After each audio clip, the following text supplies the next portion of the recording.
സാമ്പത്തിക പ്രതിസന്ധിയുടെ പേരിൽ ന്യൂനപക്ഷ സ്കോളർഷിപ്പ് വെട്ടിക്കുറച്ച് സംസ്ഥാന സർക്കാർ. Joseph Mundassery, APJ Abdul Kalam, mother Teresa സ്കോളർഷിപ്പുകൾ ഉൾപ്പെടെ 9 ന്യൂനപക്ഷ സ്കോളർഷിപ്പുകളുടെ ഫണ്ട് പകുതിയായാണ് കുറച്ചത്.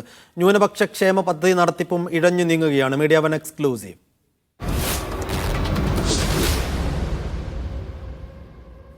സ്കൂൾ തലം മുതൽ PG വരെയുള്ള ന്യൂനപക്ഷ വിദ്യാർത്ഥികൾക്കുള്ള ജോസഫ് മുണ്ടശ്ശേരി സ്കോളർഷിപ്പ്, നഴ്സിംഗ് വിദ്യാർത്ഥികൾക്ക് 15,000 രൂപ ലഭിക്കുന്ന മദർ തെരേസ സ്കോളർഷിപ്പ്, CICW വിദ്യാർത്ഥികൾക്കുള്ള സ്കോളർഷിപ്പ് തുടങ്ങി 9 പദ്ധതികളുടെ ഫണ്ടാണ് 50% വെട്ടിക്കുറച്ചത്.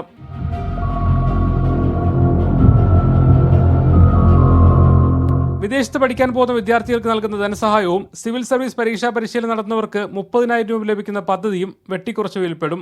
സാമ്പത്തിക പ്രതിസന്ധിയുടെ പശ്ചാത്തലത്തിലാണ് ന്യൂനപക്ഷ പദ്ധതികൾ വെട്ടിക്കുറയ്ക്കുന്നതെന്നാണ് സർക്കാർ നൽകുന്ന വിശദീകരണം.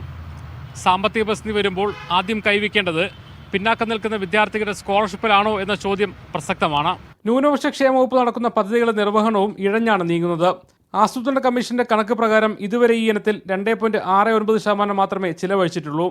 ക്രിസ്ത്യൻ, മുസ്ലിം അടക്കം ന്യൂനപക്ഷ വിഭാഗത്തിലെ 2 ലക്ഷത്തോളം വിദ്യാർത്ഥികൾക്ക് ലഭിക്കാനുള്ള സ്കോളർഷിപ്പ് നടത്തിപ്പാണ് ഇതോടെ അനിശ്ചിതത്തിലായത്. അപേക്ഷ അംഗീകരിക്കപ്പെട്ട വിദ്യാർത്ഥികൾക്ക് പോലും സ്കോളർഷിപ്പ് ലഭിക്കാത്ത അവസ്ഥ വലിയ പ്രത്യാഘാതങ്ങൾക്ക് ഇടവരുത്തുമെന്ന് ഉറപ്പ്.